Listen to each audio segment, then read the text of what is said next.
ज़िंदगी से कभी डरना नहीं और मौत से पहले कभी मरना नहीं। लेकिन बॉस, नीट की आंसर की में सिर्फ कुछ नंबर कम क्या हुए, तुमने तो घुटने टेक दिए। और शेर भी 4 कदम पीछे खींचता है तो लंबी छलांग मारने के लिए, हार मानकर गीदड़ बनने के लिए नहीं। मशहूर शायर निदा फाजली ने कहा था, मिल गया सो मिट्टी है, ना मिले वो सोना है। पर तुमने तो उस ना मिले सोने के चक्कर में अपनी जीती जागती ज़िंदगी को ही मिट्टी मान लिया। तुम जिसे कामयाबी की आखिरी सीढ़ी समझ रहे हो ना, उसका एक कड़वा सच सुन लो। आज नीट का स्ट्रेस है, कल एमबीबीएस का होगा, फिर एमडी का, फिर हॉस्पिटल खड़ा करने का, और फिर किसी जानी मानी डॉक्टर से शादी करने का। और इस अंतहीन अंधी दौड़ के बाद जब मन को शांति नहीं मिलती तो उस अंत में वही डिप्रेशन और सुसाइड। आज देश के जाने माने डॉक्टर ने अपने इंटरव्यू और पॉडकास्ट में खुलकर बताया है कि अगर अगला जन्म मिले ना भगवान, तो डॉक्टर नहीं, बस एक आम इंसान बनाना। असल में इस समाज ने, रिश्तेदारों ने और कोचिंग माफिया ने मिलकर हमारे दिमाग में एक नकली स्केल फिट कर दिया है कि कामयाबी का मतलब सिर्फ स्टेथोस्कोप और लाल बत्ती की गाड़ी है। नौकरी गई, एग्ज़ाम छोटा, स्कोर कम आया, कोई बात नहीं। ये ज़िंदगी के गेम का सिर्फ एक लेवल था जो तुम हार गए। पूरी लाइफ का गेम ओवर करने की कोई ज़रूरत नहीं।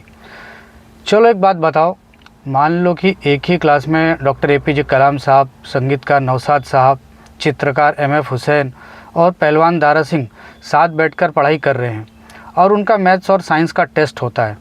तो रिज़ल्ट क्या होगा पता है? कलाम साहब साइंस और मैथ्स में टॉप कर जाएंगे, लेकिन बाकी तीनों शायद फेल हो जाए। पर इसका मतलब ये नहीं कि वो नालायक है, बिल्कुल नहीं। नौशाद साहब को म्यूज़िक में फुल मार्क्स मिलेंगे, एमएफ हुसैन को ड्राइंग में, दारा सिंह को स्पोर्ट्स में। भले ही वो मैथ्स में ज़ीरो हो, लेकिन अपनी अपनी फील्ड के वो दुनिया के सबसे महारथी हैं। सोचो, अगर वो तीनों मैथ्स का डिप्रेशन लेकर बैठ जाते तो आज वो इतिहास नहीं रच पाते। वो भी वही गलती करते जो आज तुम कर रहे हो। परीक्षा सिर्फ स्किल का टेस्ट है, तुम्हारी पूरी ज़िंदगी का नहीं।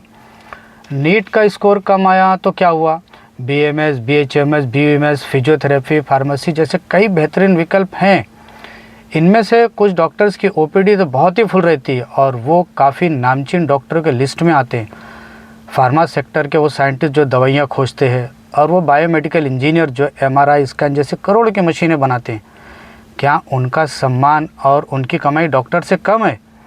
जैसे अगर यूपीएससी नहीं हुआ तो लोग स्टेट एमपीएससी दे करके तहसीलदार बनते हैं, फिर प्रमोशन पाकर एसडी और आखिरी में कलेक्टर बनते ही हैं। वैसे ही मेडिकल में भी बहुत रास्ते हैं। बेटर भी लेट देन एवर, दुर्घटना से देर भली। इसलिए दुनिया के बनाए नकली स्केल को तोड़कर फेंक दो, अपनी काबिलियत पर भरोसा रखो, मजबूती से खड़े हो जाओ, धूल झाड़ो और खुद से बोलो, फिर से रिस्टार्ट करेंगे।